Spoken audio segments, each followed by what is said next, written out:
Hello students, welcome to study of maths and reasoning.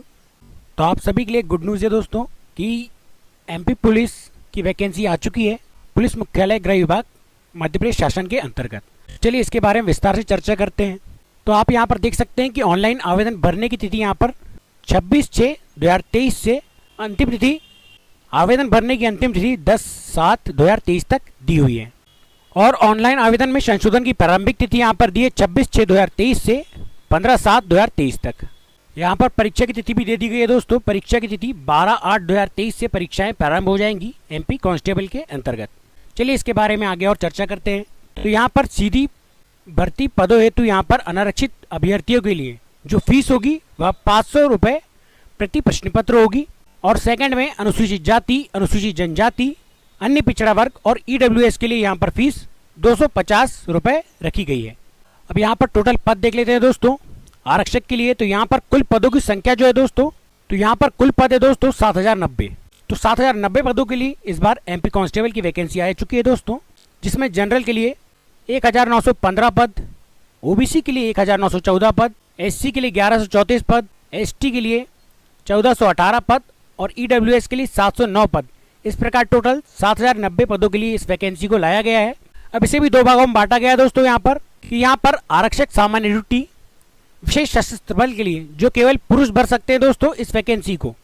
तो इसमें total 2646 पद है, जिसमेमें जनरल के लिए 714 पद, ओबीसी के लिए 715 पद, एससी के लिए 423, एसटी के लिए 529 और ईडब्ल्यूएस के लिए 265 पद यहाँ पर रखे गए हैं। इसी के साथ सेकंड में आरक्षक सामान्य ड्यूटी विशेष सशस्त्र बल को छोड़कर तो इसको सभी वर्ग के लोग भर सकते हैं, महिला पुरुष दोनों इस वैकेंसी को भर सकते हैं। और यहाँ पर कुल पदों की संख्या है 4444 पद, जिसमें जनरल के लिए 1200 पद, ओबीसी के लिए 1200, एससी के लिए 711, जिसमें एसटी के लिए 889 पद रखे गए हैं और ईडब्ल्यूएस के लिए 444 पद रखे गए हैं। तो इस प्रकार कुल मिलाकर 4444 पद हैं, जिसे महिला और पुरुष दोनों अप्लाई कर सकते हैं। आइए इसके बारे में कुछ और देख लेते हैं। तो यहाँ पर दोस्तों आरक्षक सामान्य ड्यूटी रेडियो ऑपरेटर के लिए भी यह वैकेंसी लाई गई है, जिसमें टोटल पदों की संख्या यहाँ पर 321 हमें दी है। और अगर जनरल की बात करें तो यहाँ पर जनरल के लिए 87 पद, ओबीसी के लिए 87 पद, एससी के लिए 51, एसटी के लिए 64 और ईडब्ल्यूएस के लिए 32 पद यहाँ पर रखे गए हैं। तो इस प्रकार यह वैकेंसी दोस्तों कुल मिलाकर 7090 पदों के लिए लाई गई है। अब आगे इसमें और देख लेते हैं दोस्तों। यहाँ पर वेतनमान बताया गया है दोस्तों कि आरक्षक सभी संवर्ग के लिए यहाँ पर वेतनमान 19,500 से 62,000 यहाँ पर रखा गया है दोस्तों।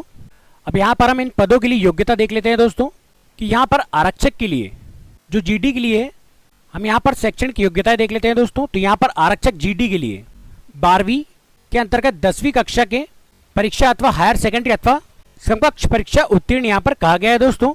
और अनुसूचित जनजाति हेतु शैक्षणिक अर्हता यहाँ पर दी है 8वीं कक्षा अथवा समकक्ष परीक्षा उत्तीर्ण। और यहाँ पर सेकंड वैकेंसी अगर देखें दोस्तों आरक्षक रेडियो ऑपरेटर की, तो इसमें यहाँ पर बताया गया है कि मान्यता प्राप्त किसी मंडल संस्था से उच्चतर माध्यमिक प्रमाण पत्र परीक्षा 10+2 प्रणाली 12वीं उत्तीर्ण।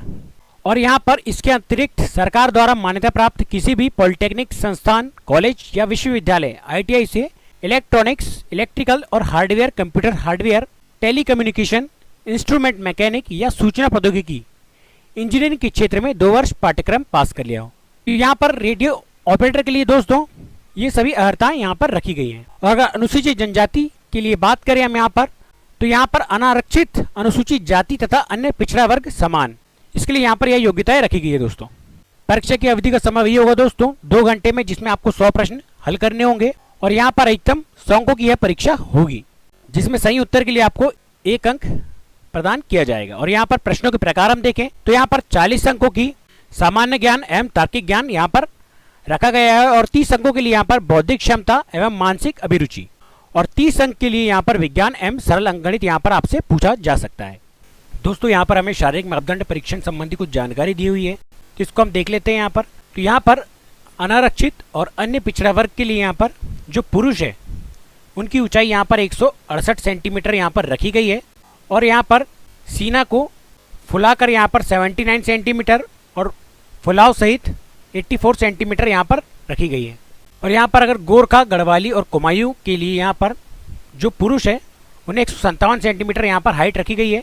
और जो छाती के मापदंड के बारे में यहाँ पर बात की गई है दोस्तों। यहाँ पर 79 सेंटीमीटर बिना फुलाए और फुलाकर यहाँ पर 84 सेंटीमीटर यहाँ पर रखी गई है। इसी प्रकार मराठा, अनुसूचित जाति और अनुसूचित जनजाति के लिए पुरुष के लिए यहाँ पर जो हाइट है वो 165 सेंटीमीटर यहाँ पर रखी गई है और बिना फुलाए यहाँ पर 79 सेंटीमीटर यहाँ पर जो चेस्ट है उसका मापदंड यहाँ पर रखा गया है और फुलाकर यहाँ पर 84 सेंटीमीटर यहाँ पर मापदंड बताया गया है। इसी प्रकार यहाँ पर विशेष सशस्त्र बल को छोड़कर अगर हम यहाँ पर बात करें तो यहाँ पर आरक्षक सशस्त्र बल छोड़कर अन्य सभी वर्ग जैसे अनारक्षित, अनुसूचित जाति और अन्य पिछड़ा वर्ग में महिलाओं के लिए, पुरुषों के लिए 168 सेंटीमीटर और यहाँ पर चेस्ट की माप जो है 81 सेंटीमीटर और फुलाव सहित 86 सेंटीमीटर यहाँ पर मांगा गया है। और इसी प्रकार अगर महिला की बात करें तो यहाँ पर महिलाओं के लिए जो हाइट है वो 165 सेंटीमीटर यहाँ पर रखी गई है। और यहाँ पर अगर सेकंड पॉइंट यहाँ पर देख ले तो आरक्षक विशेष सशस्त्र बल छोड़कर अन्य सभी संवर्ग जैसे अनुसूचित जनजाति के लिए यहाँ पर पुरुष की जो हाइट रखी गई है वो 160 सेंटीमीटर यहाँ पर रखी गई है। और यहाँ पर चेस्ट की माप की अगर बात करें तो 76 सेंटीमीटर बिना फुलाए और फुलाकर 81 सेंटीमीटर यहाँ पर रखी गई है। और अगर महिला की यहाँ पर हाइट की बात करें तो यहाँ पर 155 सेंटीमीटर यहाँ पर हाइट मांगी गई है। तो दोस्तों हमने महत्वपूर्ण जानकारी को यहाँ पर कवर किया है। इसकी पूर्ण जानकारी के लिए आप इसकी ऑफिशियल साइट पर जाकर इसे चेक कर सकते हैं। तो दोस्तों आज की वीडियो में बस इतना ही।